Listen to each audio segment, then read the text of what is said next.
Assalamualaikum warahmatullahi wabarakatuh. Salam sejahtera untuk kita semua.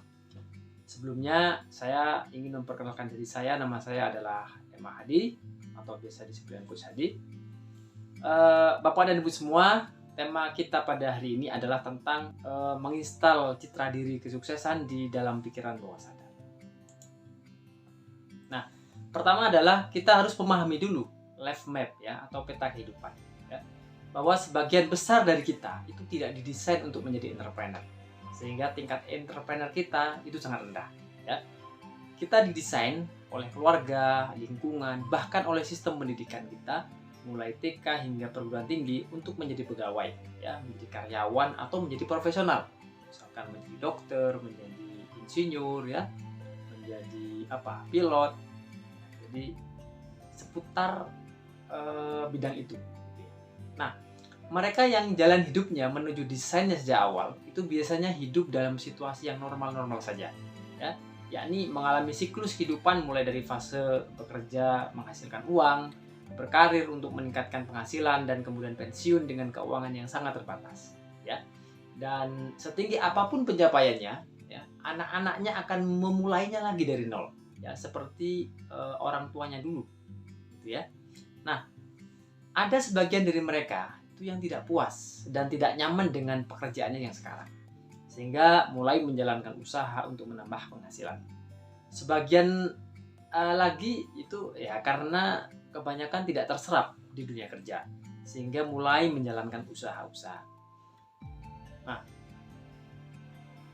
kemudian ya setelah itu mereka ternyata mulai menjalankan usaha-usaha perdagangan, mulai bisnis online, mungkin ikut affiliate, kemudian bisnis investasi misalnya. Namun sayangnya sangat sedikit dari mereka yang berhasil ya.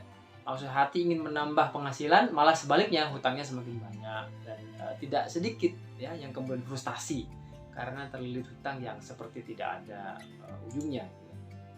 Nah, merubah desain ini, majalah SWA ya pernah merilis hasil surveinya ya. Dalam 10 tahun melakukan riset tentang dunia usaha, mereka menyebutkan dari 100 startup dalam 10 tahun berjalan hanya tersisa satu bisnis, yang 99 telah tutup atau bangkrut dalam waktu 1 hingga 5 tahun.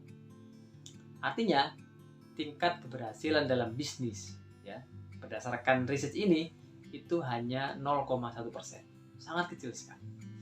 Itu terjadi karena memang ya kebanyakan dari kita tidak didesain untuk menjadi entrepreneur. Di Indonesia khususnya, pribumi memiliki cita-cita tertinggi untuk menjadi priayi atau bahkan pejabat dengan cara sekolah setinggi mungkin untuk mendapatkan pekerjaan dan pangkat yang tinggi ya, sehingga dapat naik kelas. Itulah kenapa rekrutmen pegawai negeri selalu ya dinanti dan pesertanya pasti membludak. Nah, jika ingin sukses di dunia bisnis, maka langkah pertama yang harus dilakukan adalah merubah desainnya, merubah desain kita. Desain itu berupa self-image dan belief system yang ada di pikiran bawah sadar kita. Ya, sukses di bisnis itu bukan karena jenis bisnisnya atau berapa banyak modalnya. Apapun bisnisnya, ya berapapun besar modalnya, jika desain dirinya, self-image-nya tidak diubah, ya maka sabotase diri akan membuat seseorang gagal dan bangkrut. Nah, sekarang bagaimana desain seseorang itu dibuat?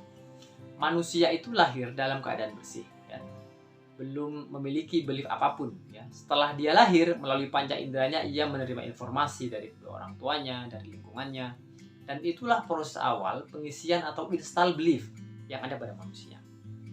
Keluarga ya adalah yang paling pertama menanamkan nilai-nilai kepada seorang anak. Mereka menyerap tanpa filter ya, melalui panca inderanya apapun yang dia lihat, apapun yang dia dengar, dan apapun yang dia rasakan.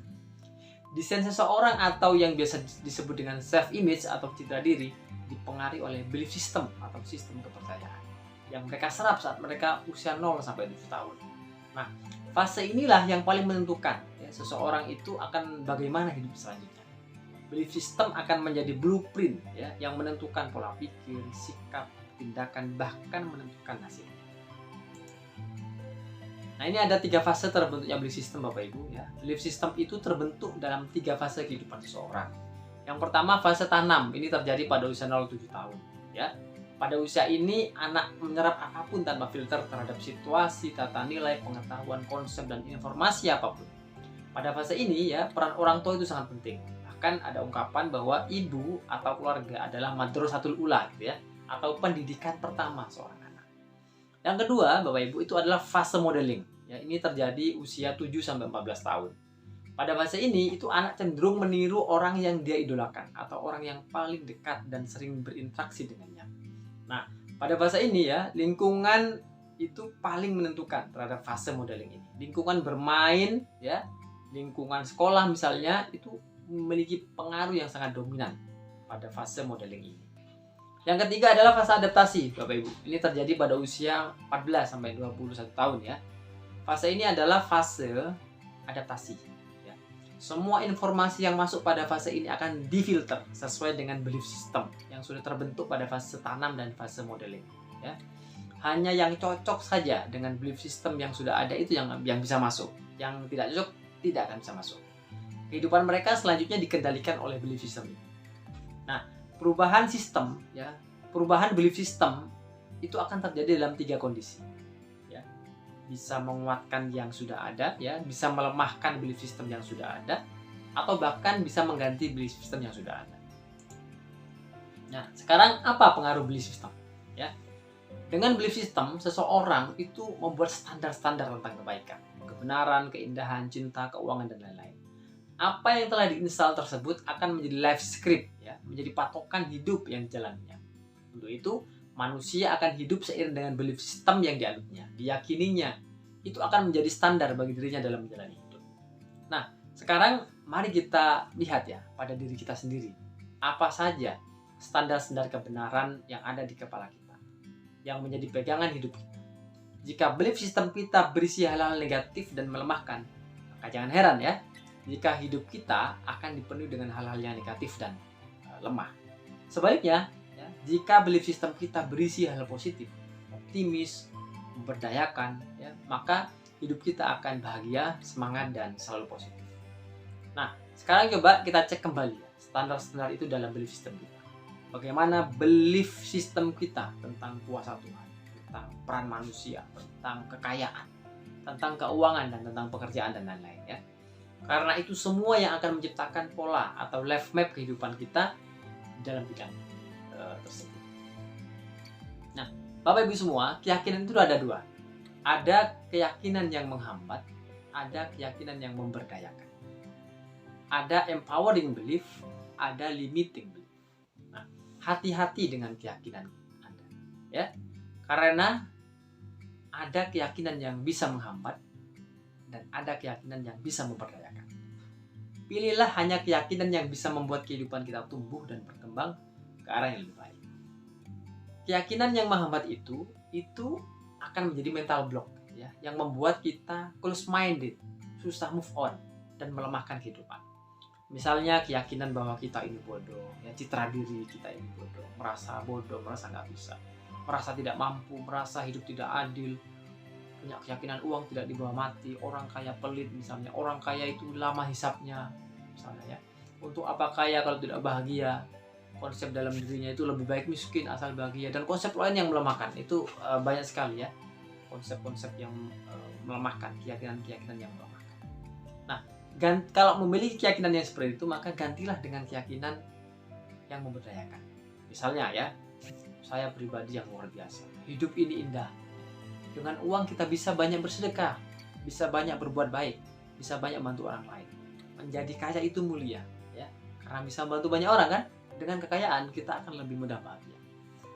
Itu adalah kepercayaan-kepercayaan yang perlu ditanam di pikiran bawah sadar kita. Nah, Bapak Ibu, belief system itu membentuk self image, gitu ya. Self image itu adalah anggapan atau keyakinan tentang gambaran diri kita sendiri seperti apa, ya. Self image itu adalah citra diri, melihat dan menilai diri kita sendiri ya. Self image itu terbentuk dari kumpulan keyakinan tentang diri kita, orang lain, dan cara dunia bekerja. Self image ini akan mengendalikan sikap, mengendalikan pemikiran, mengendalikan perasaan dan perilaku. Self image seseorang itu dipengaruhi oleh sistem kepercayaan atau belief system yang ditanam oleh orang tua dan lingkungan ya, berupa pengetahuan, konsep, ide, gagasan, doktrin, dan kepercayaan. Jadi Bapak Ibu, seperti ini ilustrasinya. Jika kita memiliki self image misalnya, saya orang yang tidak menarik. Ini contoh saja ya. Lalu kita hadir di sebuah pesta dan berniat untuk berkenalan dengan orang baru. Maka self image kita itu akan menghapus niat kita untuk memunculkan self talk. Ya. Akan muncul sebuah bisikan-bisikan. Orang-orang hanya akan mau berkenalan dengan orang yang menarik. Kamu tuh nggak menarik, kan? Nggak akan ada orang yang mau berkenalan dengan kamu. Maka kita pun cenderung menyendiri, gitu kan, dan gagal berkenalan dengan orang lain. Itu ketika kita punya self image atau citra diri kita orang yang tidak menarik.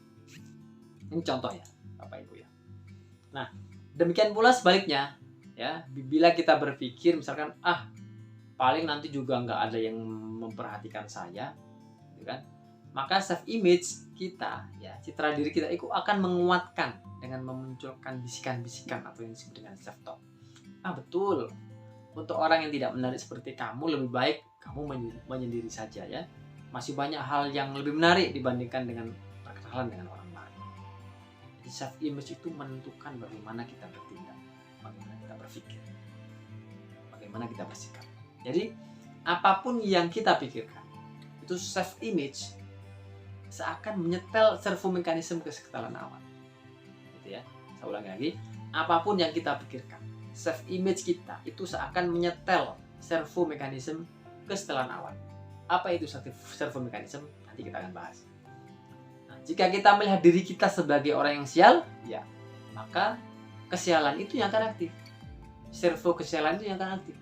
Sebaliknya, jika kita melihat diri kita sebagai orang yang beruntung, ya, maka servo keberuntungan itulah yang akan aktif. Jadi, hati-hati, ya, hati-hati terhadap keyakinan kita. Nah, self image itu Bapak Ibu itu membentuk servo mekanisme. Belief system menentukan self image dan self image ini akan menentukan servo mekanisme. Servo mekanisme juga terbentuk dari kebiasaan yang diulang-ulang ya, atau habit dalam waktu yang panjang, sehingga membentuk unconscious competent atau keahlian dan akhirnya menjadi servo mekanisme. Nah, servo mekanisme itu Bapak dan Ibu semua secara sederhana itu dapat diartikan sebagai sistem yang melayani seseorang untuk mencapai tujuan secara mudah. Apapun yang terjadi, servo mekanisme akan mencapai tujuannya dengan segala cara. Ya, misalnya nih, dalam keuangan ini ya, dalam bidang keuangan ada yang dikenal dengan servo kantong kosong. Ya, servo kantong kosong itu bekerja dengan membuat seseorang tidak pernah punya uang. Jika punya uang, maka entah dengan cara apa, uang itu akan selalu habis. Ada saja kebutuhan yang membuat uang itu keluar dari kantongnya, habis berapapun jumlahnya.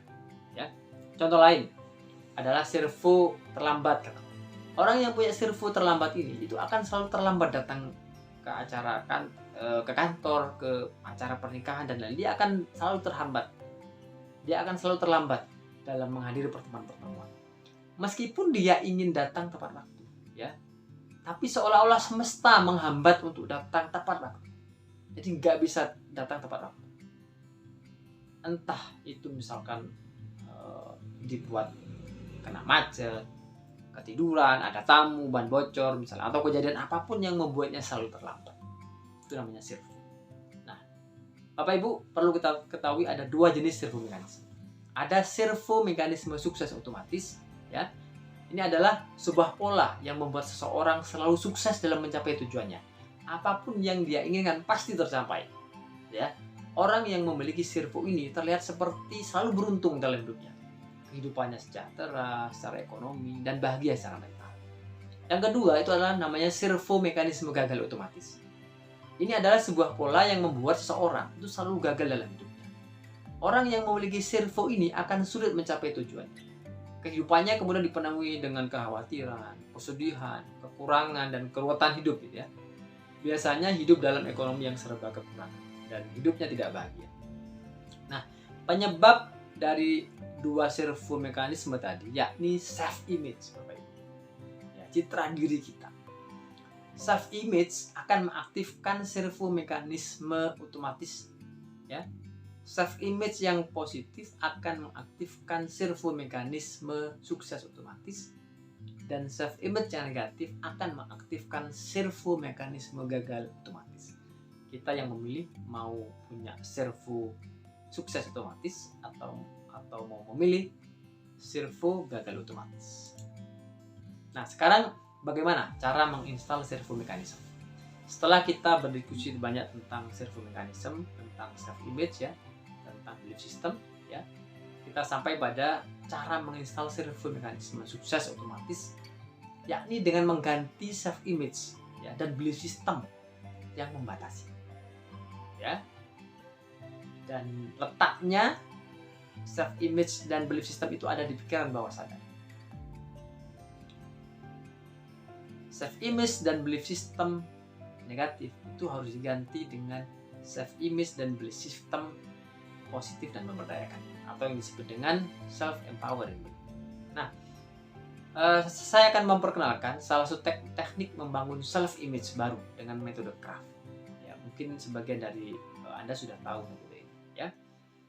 Metode ini adalah usaha kita sendiri ya, atau self hypnosis untuk merubah citra diri kita, untuk merubah keyakinan yang menghambat kita. Ya. Pertama, lakukan craft ya, cancel. Ya, ini mengcancel self talk yang bersifat sabotase. Kalau misalkan ada self talk dalam pikir, oh kamu itu tidak mampu, orang yang kamu itu lemah, ya, kamu itu bodoh segala, itu harus di cancel. Lakukan cancel. Kemudian yang kedua adalah R, replace ya. Segera ganti self talk negatif tadi dengan self talk yang positif.